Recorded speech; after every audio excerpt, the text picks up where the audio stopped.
Is this on? Good morning, everybody. I'm Tom Nuttall. I'm the West Coast correspondent for The Economist, and we have three distinguished guests here from all along the West Coast. I'm looking forward to a good discussion on what's happening. So last October, the governors of California, Oregon, and Washington State, along with British Columbia in Canada, signed the Pacific Coast Action Plan. Now, this contained lots of fine words about harmonizing targets, low-carbon fuel standards, zero-emission cars, and so on. It also, at the end, contained these words: "This action plan shall have no legal effect, impose no legally binding obligation, nor create any funding expectation." So one thing I wanted to ask our three panelists here is, can you give us a sense of why we should believe that this project matters, and what progress has been made towards achieving its goals in the 5 months since it was signed? So perhaps we could start off on my left here with Sylvia Hayes, the First Lady of Oregon. So it's my understanding that we're going to issue comments for 6 or 7 minutes and then go into the Sure. Q&A. Well, good morning, everyone. And I have to start by saying, yeah, First Lady, blah, blah. It's more important to note that I have a 20-year career as a clean energy, climate, sustainable economic development advocate and consultant. So I'm kind of blending this strange role that I'm in right now. Governor Kitzhaber and I don't actually believe that the Great Recession was just a temporary downturn. We think it really reveals some deep flaws in the underpinning of our economic system itself.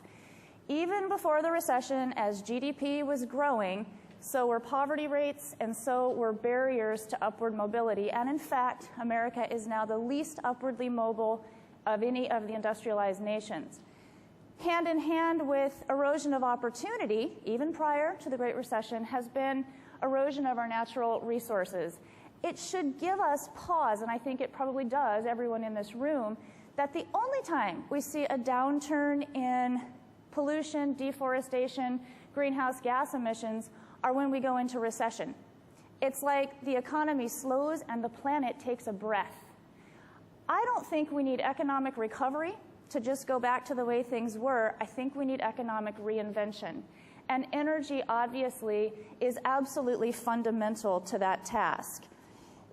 Here in the West Coast, thinking about the fact that for too long our energy policies really have been rather piecemeal. They've looked for short-term effects, and they have externalized costs left and right.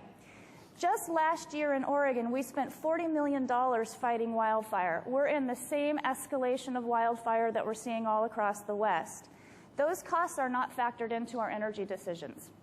And those impacts hit our rural communities and our most economically vulnerable citizens the hardest. And that $40 million doesn't include the lost revenue from potential harvest of those forest resources. Also, a critically important issue in our region is the fact that we are ground zero for ocean acidification. Due to our unique continental shelf and a unique system of currents, older, deeper water surfaces along our coast, and that older water has absorbed more carbon over time and is unusually acidic. And Jay and I have worked a lot on this issue. Our shellfish industry is already being hammered by this. Some of them have to close down when we're having a high acid event, and some of them have completely left the region. So we often hear we cannot afford to make the transition to low carbon systems, and I have to say, I don't think we can afford not to anymore from a straight economic sense, let alone from an environmental perspective. The West Coast over time has proven a fertile ground for testing new ideas, and as has been mentioned a number of times, given the gridlock and lack of action at the federal level, I really believe that states are the most important innovation labs. And we have a chance with this Pacific Coast Collaborative to provide what I call trickle up and out leadership if we can really prove up these clean economy strategies. I mean, after all, if you put California, Oregon, Washington, and British Columbia together, we're the 5th largest economy in the world. I think if you take BC, Oregon, and Washington off, it's probably still the 5th largest, but nonetheless, we think that there's power in unity. Each jurisdiction is doing things a little differently, but we really are keeping an eye on how can we leverage one another so that our influence is greater than the sum of our own individual policies. The PCC issued a study, commissioned a study, you can find this online, and it showed that in our region, the clean economy sectors are on a trajectory to triple in size, be about $147 billion potentially by 2025 compared to starting point 5 years ago.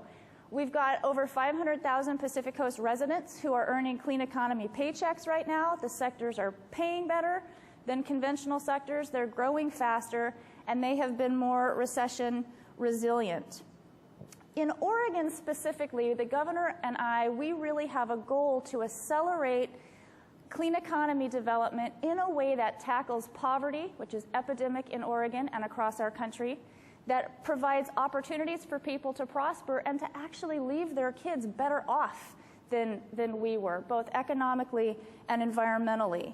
And we're making some progress. The increase in renewable energy demand from our renewable portfolio standard, as well as the other standards in our region, has delivered a $9 billion investment to Oregon.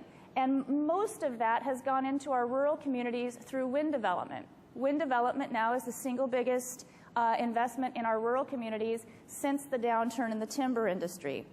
Our Cool Schools program, really quickly, we did something innovative. We bonded against potential future energy savings if all of our public schools had energy retrofits.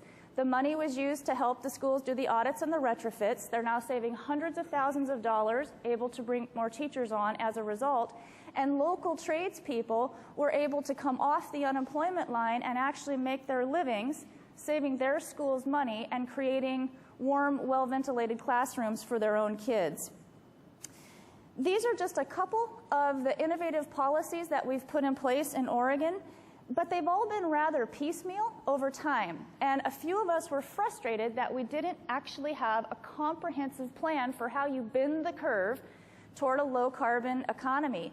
And now we do. So in 2012, the governor adopted the Oregon 10-year Energy Action Plan, and we're working really hard now on implementation, and that is integrated into the work we're doing with the Pacific Coast Collaborative.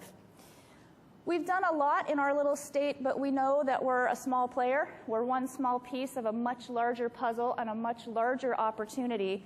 And I'll pull out just one example represented here. If we were to harmonize our energy efficiency appliance standards just across the 4 PCC jurisdictions, we would cumulatively save almost 7,000 gigawatt hours of electricity. We'd save our consumers $940 million in utility costs by 2025, and just that one action would reduce our regional greenhouse gas emissions by about 3.5 megatons.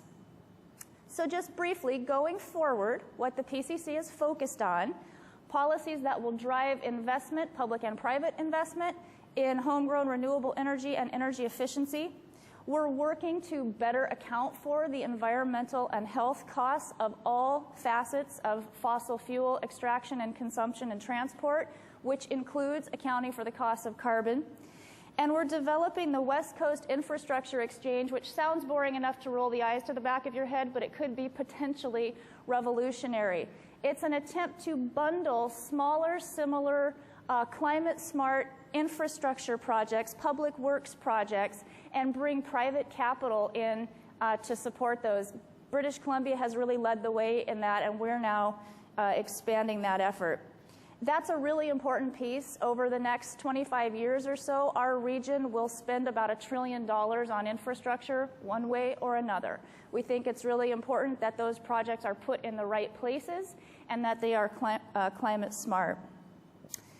So quite simply, I just think, as many of you I think probably do, that the time for tampering around the edges is long gone on this.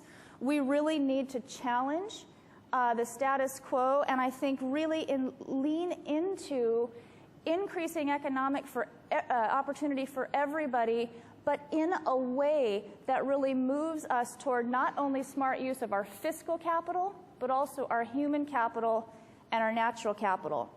And to close, I'm just going to leave you with the quote by Wallace Stegner that I think really captures the essence of what we are attempting to do with the Pacific Coast Collaborative. He said, "One cannot be pessimistic about the West, This is the native home of hope. When it fully learns that cooperation, not rugged individualism, is the quality that most characterizes and preserves it, then it will have achieved itself and outlived its origins. Then it has a chance to create a society to match its scenery. Thank you.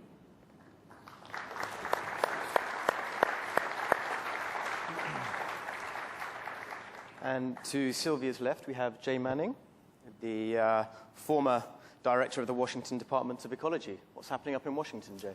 Well, Tom, we will get to your question. It's a very fair question, and we are not ignoring it, but the format here is for us to give a little bit of background. So I was the head of the environmental agency in Washington under the previous governor and then her chief of staff. And I've been fortunate enough in my new role in the private sector to continue to work with the Inslee administration on the development and now the implementation of the Pacific Coast Collaborative Agenda, which is what Tom was referring to with all that elaborate language about it not meaning anything.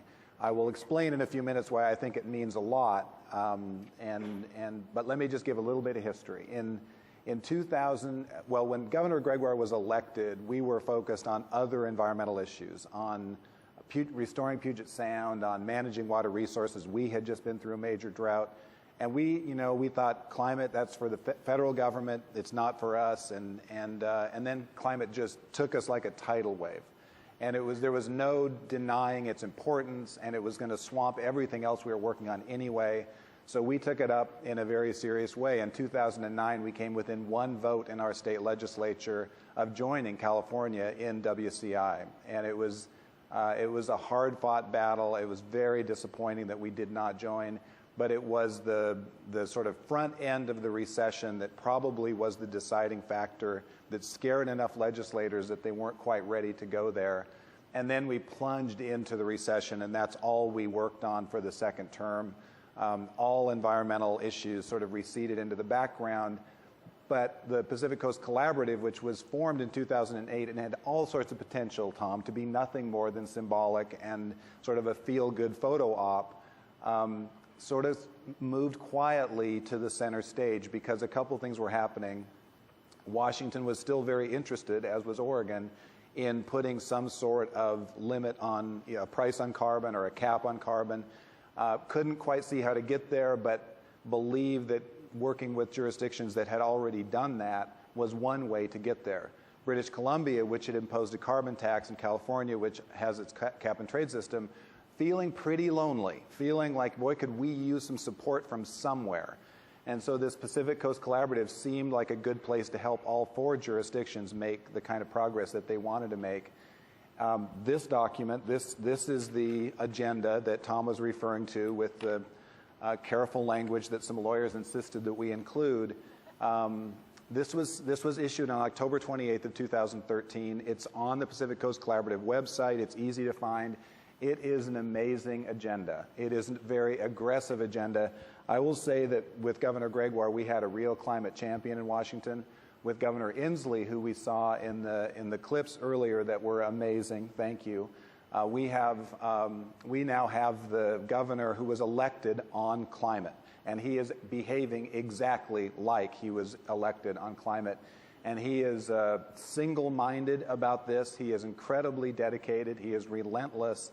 And he has made it clear that his governorship will rise or fall on his success on climate. He's not afraid of that. He's embracing that. And he is dead serious about making progress on this agenda. The agenda has a bunch of pieces, but the big pieces are that Oregon and Washington would join BC and California by putting limits on carbon. They can choose what mechanism to use, and they will, and they may not be the same, but they will put limits on carbon emissions. They will adopt or protect low-carbon fuel standards. They will put in place efficiency policies, zero-emission vehicle policies, alternative fuel policies, in addition to a low-carbon fuel standard. As Sylvia mentioned, ocean acidification policies that really lead the world and bring Washington and Oregon up on par with California and BC. It is an interesting thing. You hear a lot about California and its leadership, rightfully so. British Columbia is a lot quieter, but they can match California pretty much policy for policy. And Oregon and Washington need to come up to that level, create this solid West Coast block, and then we need to expand. We need to move out to other states. We need to move to provinces and states across the world and create the kind of momentum that will force, ultimately, our federal government and other federal governments to step up to the plate in a way that they haven't. The progress that we just heard described in Washington, D.C. is fantastic, and the opportunity there with the forthcoming regulations gives me hope that the politics could change at a national level, but we intend to move forward regardless of what happens at the federal level and make the fifth biggest economy in the world the carbon leaders of the world. Thank you, Jay.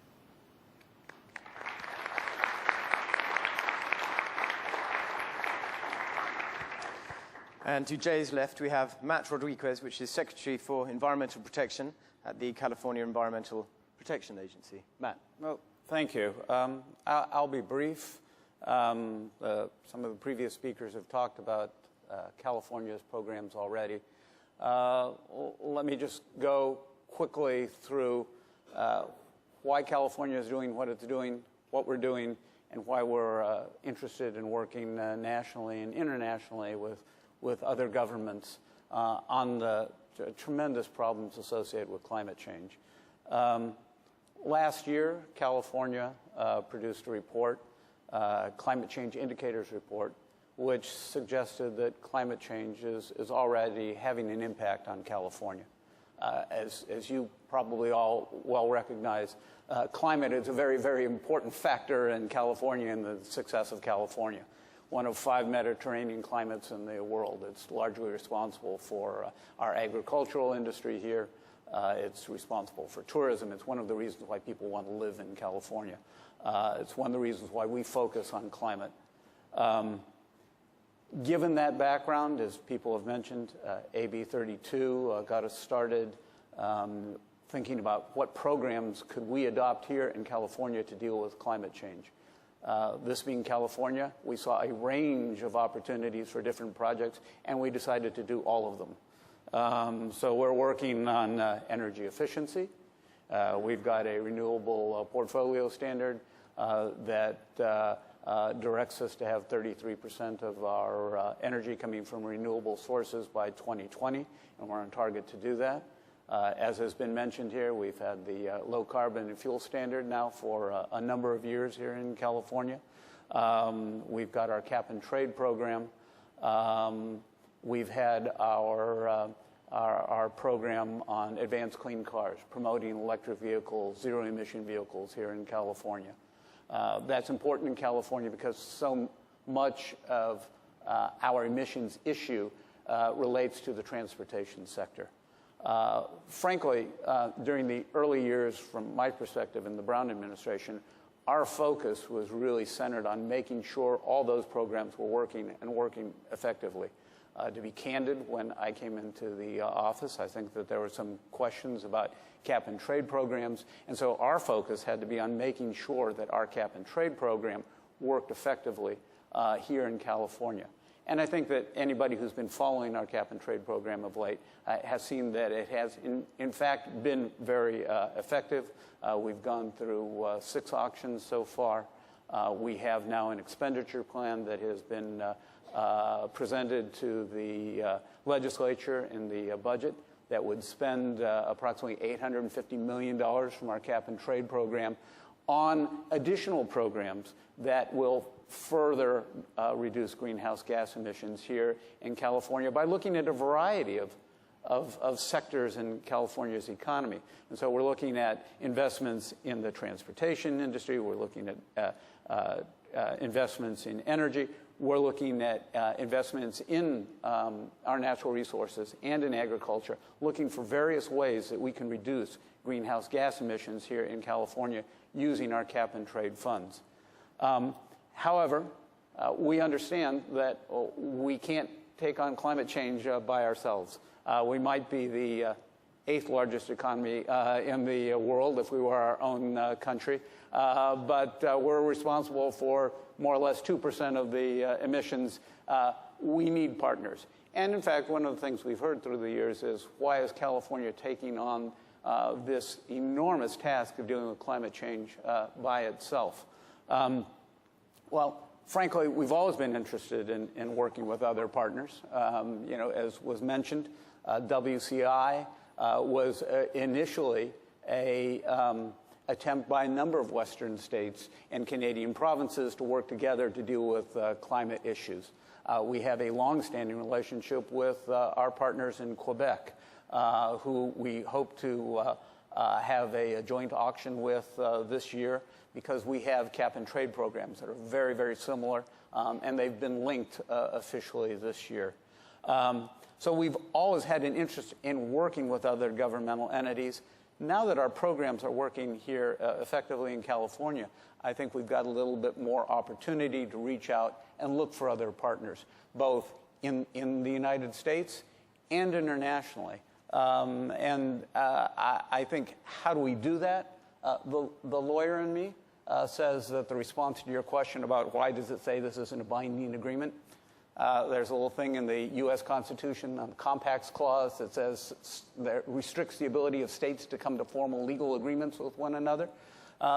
But what this does is this agreement, the Pacific Coast Action Plan, establishes areas where we can work collaboratively together. And so we can trade information on low-carbon fuel standards, talk about what's worked here in California, and trade ideas with Washington and Oregon as they look at adopting similar types of standards. We can, as was suggested by one of the other speakers, match up our energy efficiency standards so that we've got consistent standards on energy efficiency requirements for our buildings up and down the West Coast. We can work collaboratively on pricing carbon. Not everybody has to have a cap-and-trade program. There are a number of ways that you can deal with putting a price on carbon. What's important is that you put the price on carbon. And so we are working collaboratively on how do you put a price on carbon? What's the proper way to do that? And then on electric vehicles, there are many things that we can do to both promote the purchase of zero-emission vehicles within our own government frameworks, or just small things like having universal signage so that if you're traveling from British Columbia down to San Diego and you're traveling in an electric car, you know what signs to look for, so you'll know where you can charge your car. So we can work on those kinds of things. A great deal of progress is being made already, and I think it's a good platform from which we can start. And frankly, we're interested in seeing if we can find other states, other provinces to work with us in the Pacific Coast Collaborative. We've been talking to Mexico about working with Mexico as well to trade information, to talk about our programs, because at the end of the day, it's going to take all of us to deal with climate change and to address climate change. We think we've got some good ideas on how to do that, but we're interested in talking to other national and subnational governments about their ideas and working collaboratively with them. Thank you, Matt.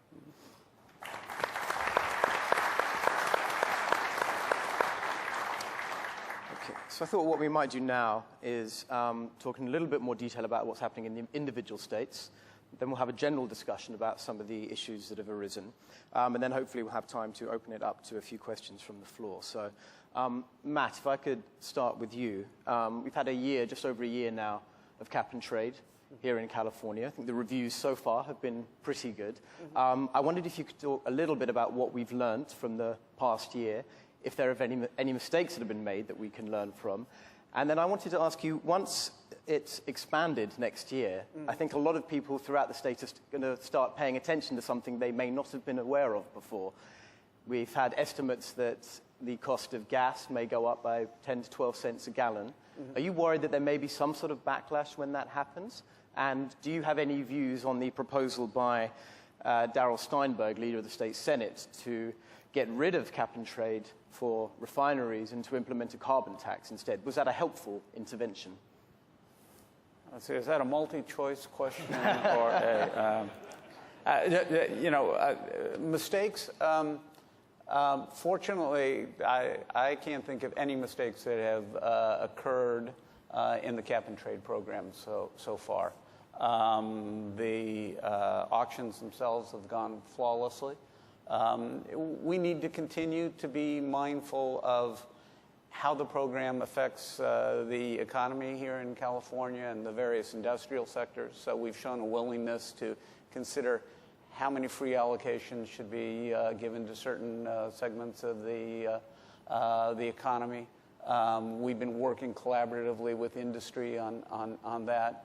So I think that we've made great progress. Certainly there has been some consideration given to next year when the program does expand to the transportation fuels. But I can tell you that we've looked at that, and there have been concerns, frankly, raised about something more than a 10 to 12 cent per gallon increase in gas prices. There have been some who have suggested that the price increases would be much more than that. But we think we've got cost containment provisions in the cap and trade program that will keep that kind of escalation or volatility out of the fuel market. You may see increases of 10 to 12 cents per gallon. But given the volatility in gas prices generally, it's a little bit difficult to attribute changes in the gas price to this or that program. So I think it's going in the right way.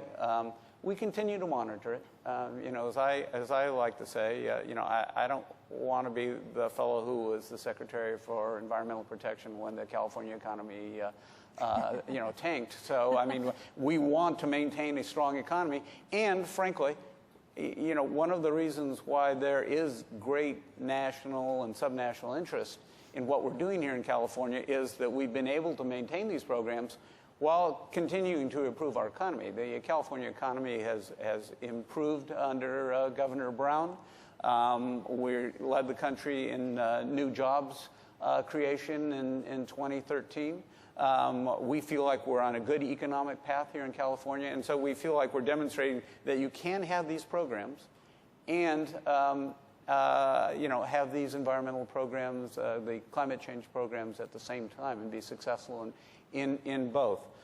With regard to the carbon tax, certainly, we will be talking to the legislature about that.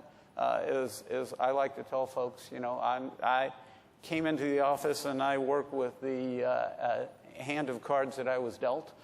Carbon tax wasn't in there. It was make the cap and trade program work. I think that we've done that. I think that the fact that we've got the funds that we do have from the program to spend on other programs here in California is a sign of the success of the cap and trade program. We're going to devote a large percentage of that money to helping disadvantaged communities. That was one of the concerns about the cap and trade program, where we're going to perpetuate pollution and emissions in certain portions of the state to their disadvantage. I think we've responded to that. So I think we've shown some flexibility and resilience in the design and implementation of the program.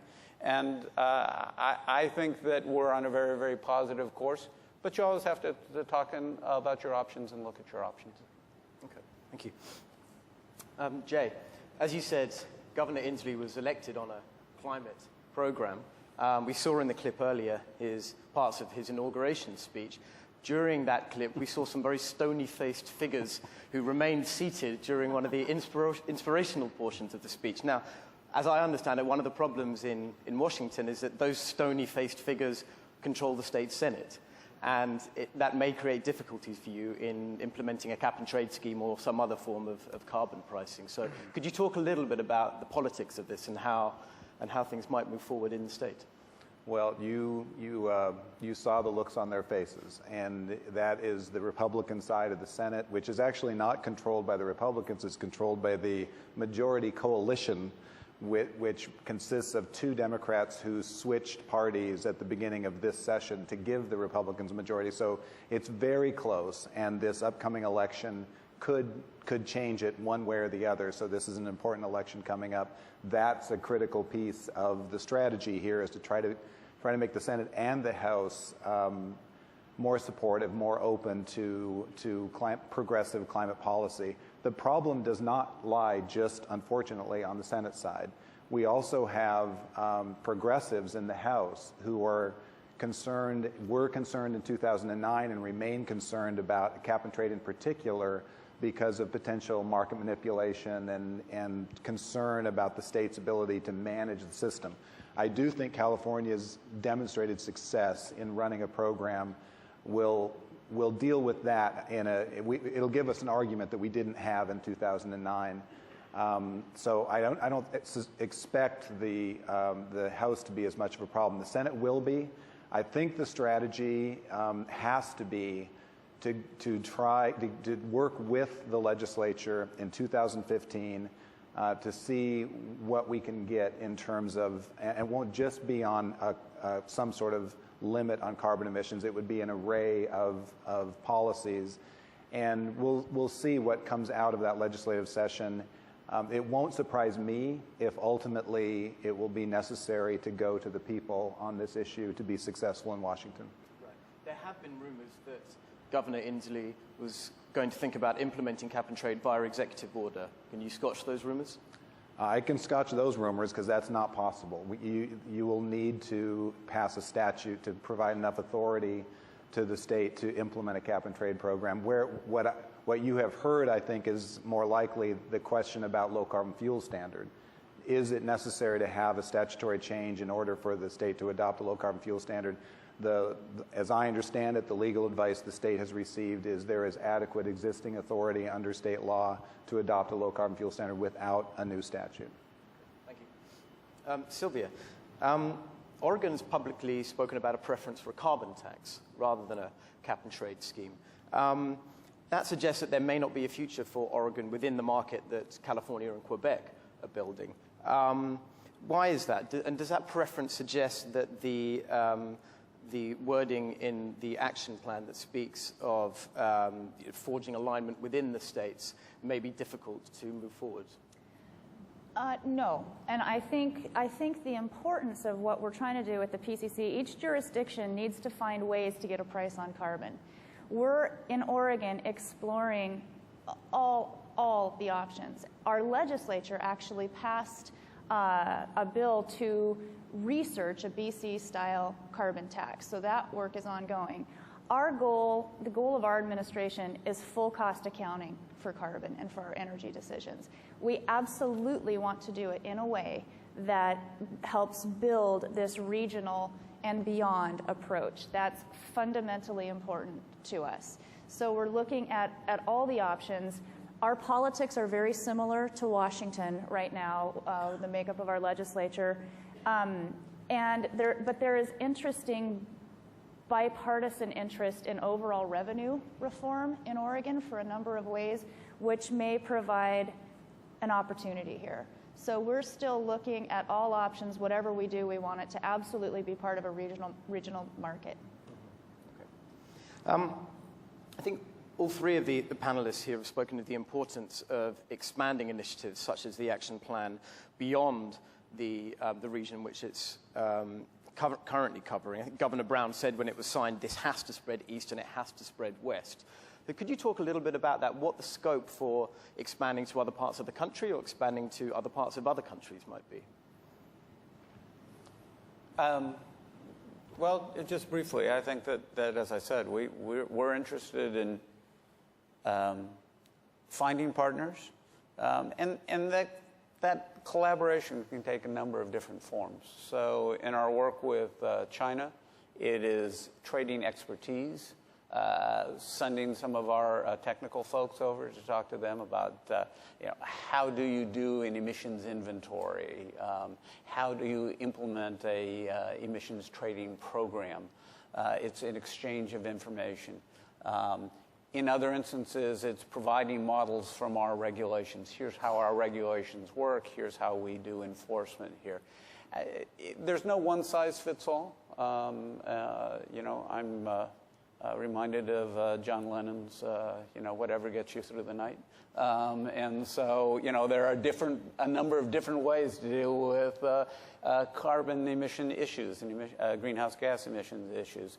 But it's trading information, it's that willingness to work with others.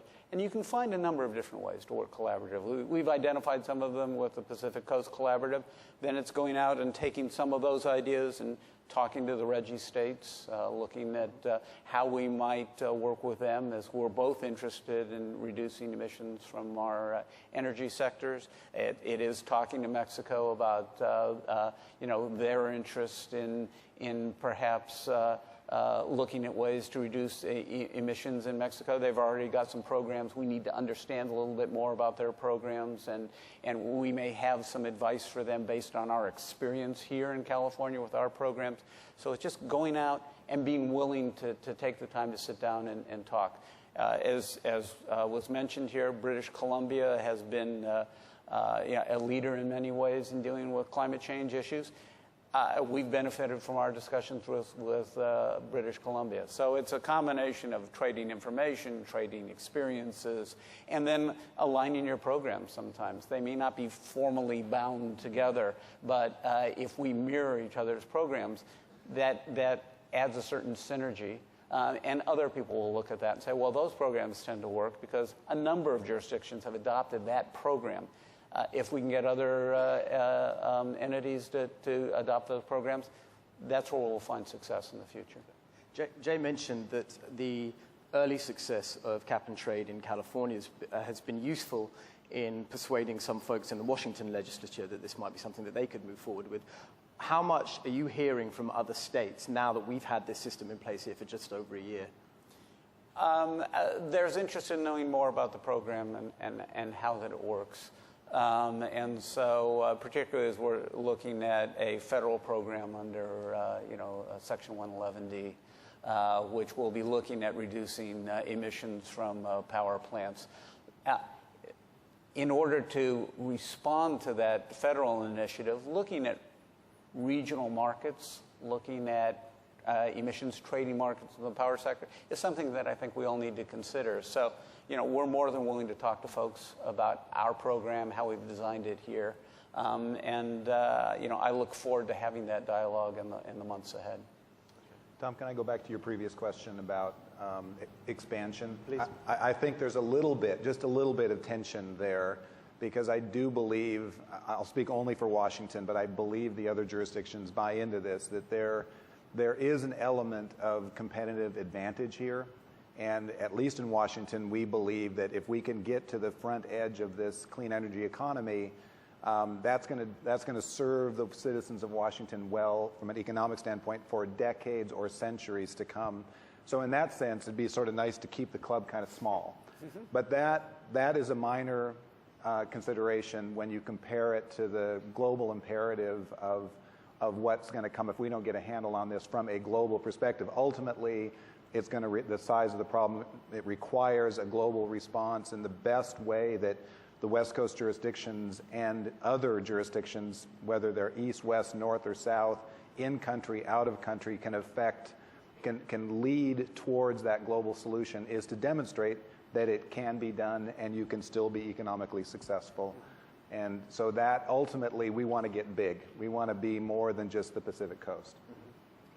Yeah, I would say from our perspective, we don't worry very much about that competitive advantage, because we can grow our Oregon economy all we want, and if we don't deal with climate change, lickety-split, we're all going under. So it's really the most important issue that we're facing, and we've got to go to scale. I will say, and I think John and I are just pretty collaborative by nature, actually. Maybe that's just Oregon. We're a little nicer in some respects. We even get along across party line better than most places.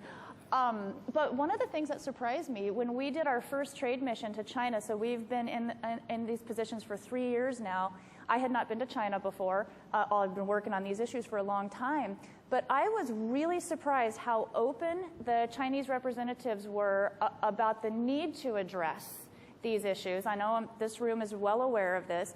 And also how aware they were of what little old Oregon had to offer, let alone what the West Coast had to offer. So I have seen this in other parts of the world now too, our reputation for being willing to pioneer and lead on these issues has really opened doors for international cooperation, I think. And I was also surprised to hear from, business representatives all the way through to the Chinese Secretary of State that they believe that subnational regional efforts are likely also to produce the most fruit there, and those kind of partnerships.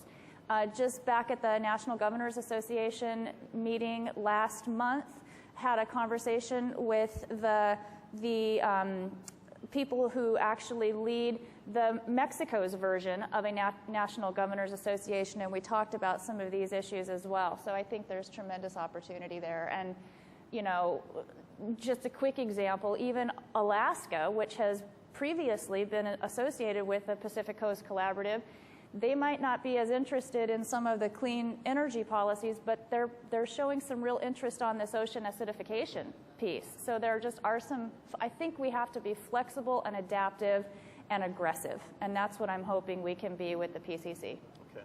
What about what's happening at the federal level? I mean, we heard earlier that the debate nationally seems to have gone dormant somewhat.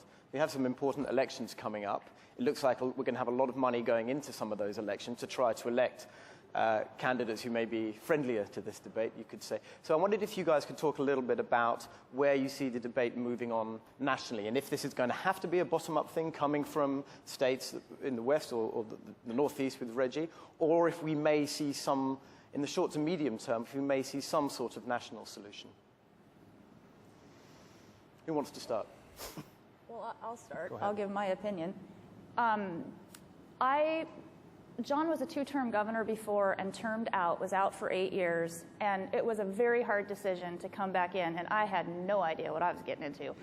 And it's a hard decision to run for a second term because of what's involved with that. But I really believe that our federal governance system itself is structurally flawed at this point, and I think that the gridlock is not going to go away anytime soon, and I think it's not just about party ideology, but I think our governance systems and mechanisms have not evolved with the times. I mean, America may be too big to govern the way we're structured right now. So I really think that we're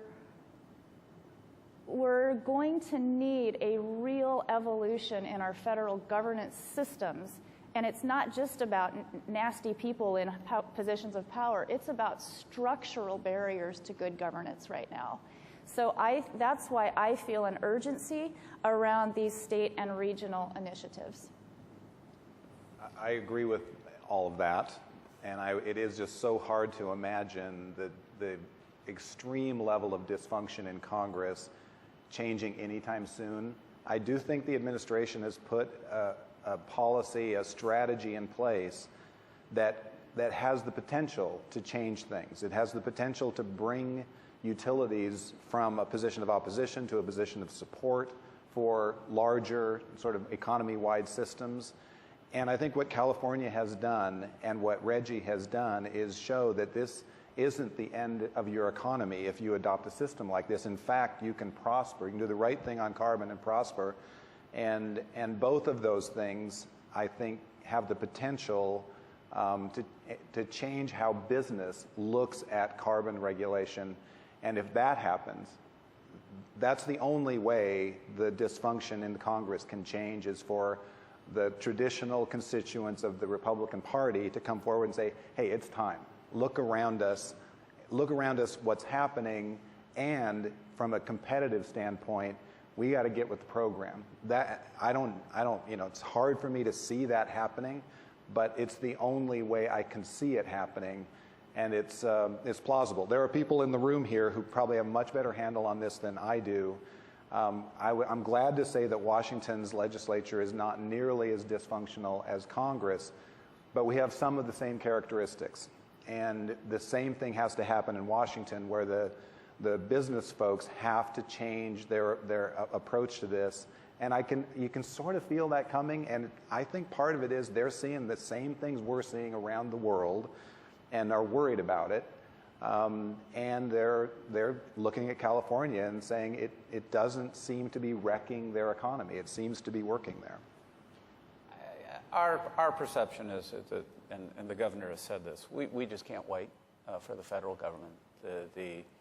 situation is too dire, the stakes are too high, and so we're going to do what is best for California, and we think these programs are to the benefit of California for a number of reasons.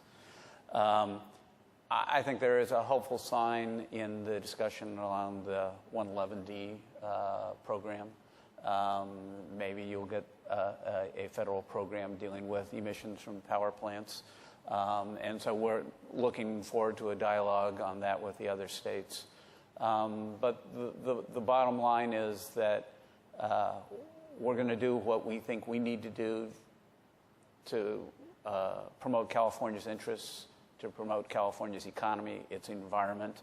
And if we can work with the federal government and demonstrate to the federal government that these programs do work, then so much the better. I think it'll be positive. And we do have a story to tell. I'll just end by saying it's been very, very interesting the last year and a half.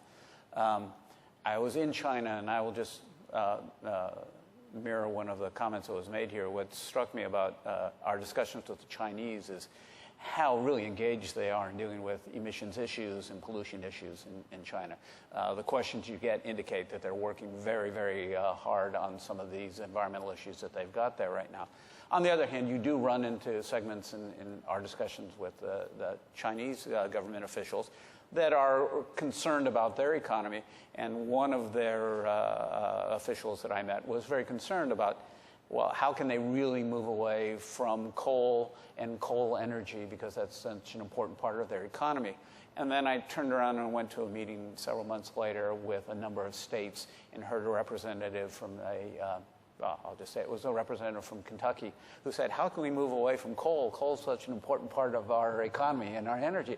So, well, you and I and the representatives from China should sit down and talk about this, because there are common issues throughout the world, and what we can do is we can start that dialogue to make everybody understand that there are some common issues that we can all work together on.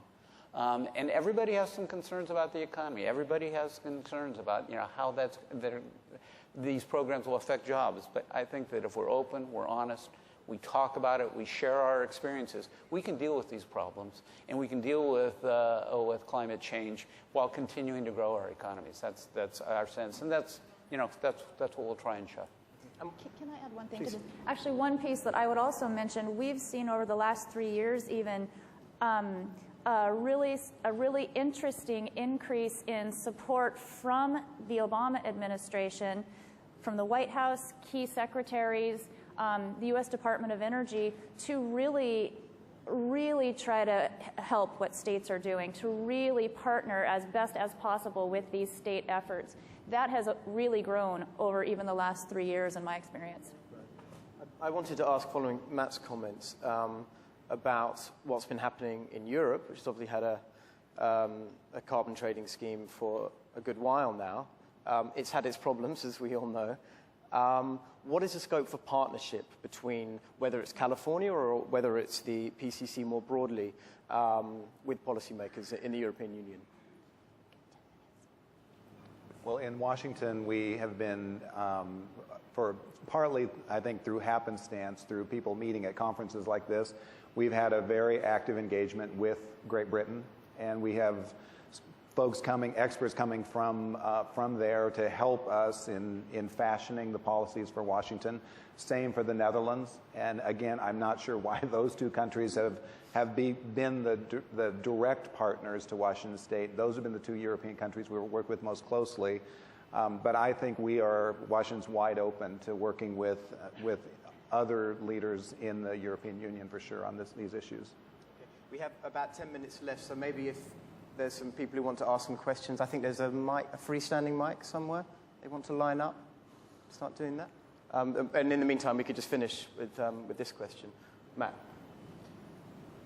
Oh, well, let me just say on the work with Europe, similarly, we've had engagement with the UK, with the Netherlands. We're in discussions with Germany, very progressive on renewable energy. There are some lessons, I think, from Germany's experience with renewable energy that will be relevant to California. So it's important for us to reach out to talk to the European nations, not just on their cap and trade program or their emissions programs, but again, it's a whole number of levels.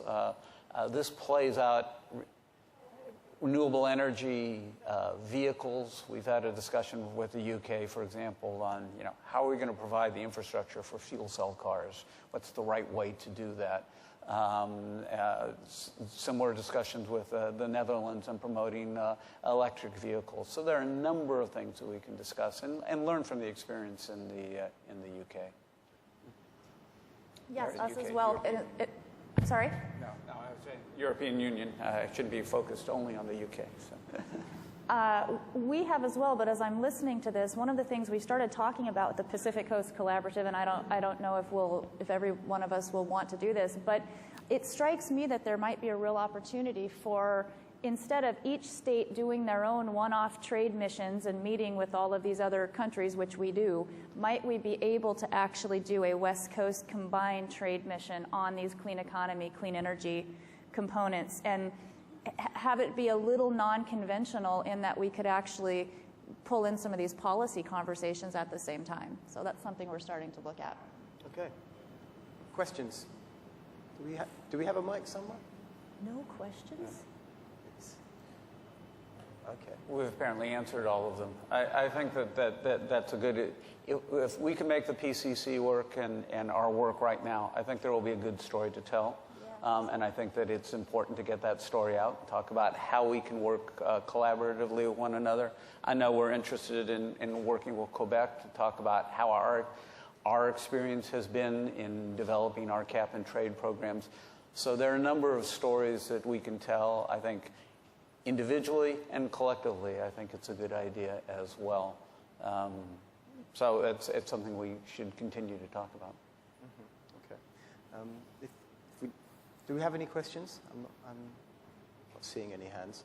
Okay, well, in the meantime, then maybe just to wrap up, for our representatives from Oregon and Washington, you guys, your states have hydroelectric power is very important for both of you, a high proportion of the energy mix. So the emissions question is disproportionately one about transportation. So I wondered if perhaps you could talk a little bit about low carbon fuel standards, zero emission vehicles, and so on. You're absolutely right. Because we had one coal-fired plant that is still running but is on a schedule to terminate its operation the first half of it in 2018 and then 2025, and then at that point we won't have any electricity generated by coal. We do have some imported coal. There's a coal plant in Colstrip, Montana that I think all three of the utilities in Washington own a piece of and import some coal-fired electricity. Washington is in negotiations with those utilities to also end that import so we would be coal-free in terms of our electrical generation and leaving hydro as by far our primary source. And it's carbon-free and it's really cheap. And the fact that it's really cheap is a huge factor in our ability to successfully create progressive carbon policies, because you depend in part on avoided costs with those policies. And when your cost is as low as it is in Washington, it just makes it harder than it would be otherwise.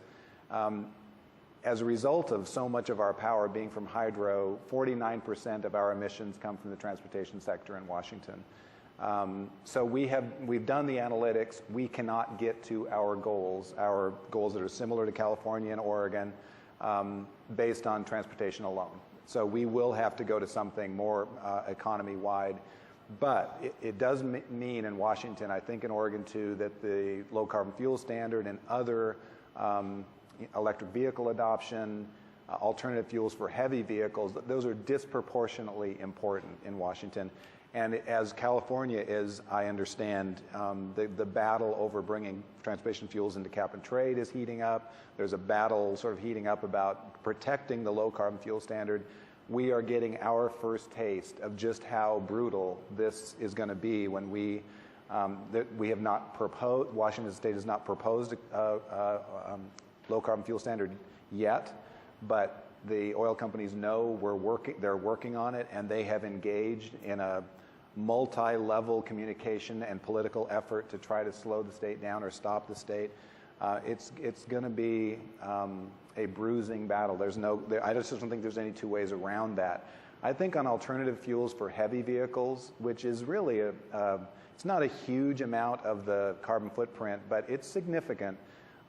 There we're meeting much less resistance. Those, like ships burn bunker C, a super heavy, super dirty fuel. The shippers are interested in getting out of bunker C, so we're having better luck there. And with electric vehicle adoption, I think we're second only to California in per capita electric vehicle adoption. We are number one for Teslas, I will tell you that. I'm sorry to tell you that, California. They're made here, that's fine. But so I think that too is a place where we can have, that's going to be more, it's going to be easier. The battle's going to be centered around the low carbon fuel standard.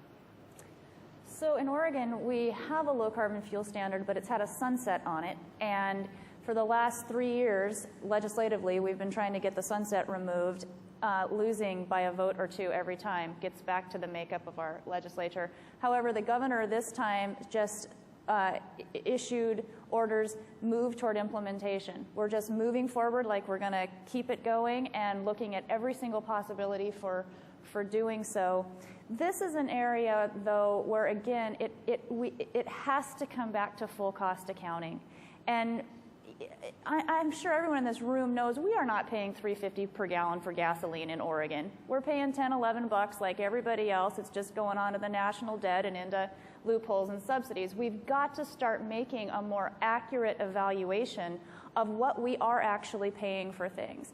And in Oregon, very similar to Washington, our transportation emissions are our biggest challenge. And I think what really rose up in the work that we did to develop our 10-year energy plan is just electrifying vehicles, just the trajectory we're on is not going to be enough. We're really now looking at land use patterns, at the natural resource base, at sequestration, all of that in order to get there. It's got to be a much broader approach.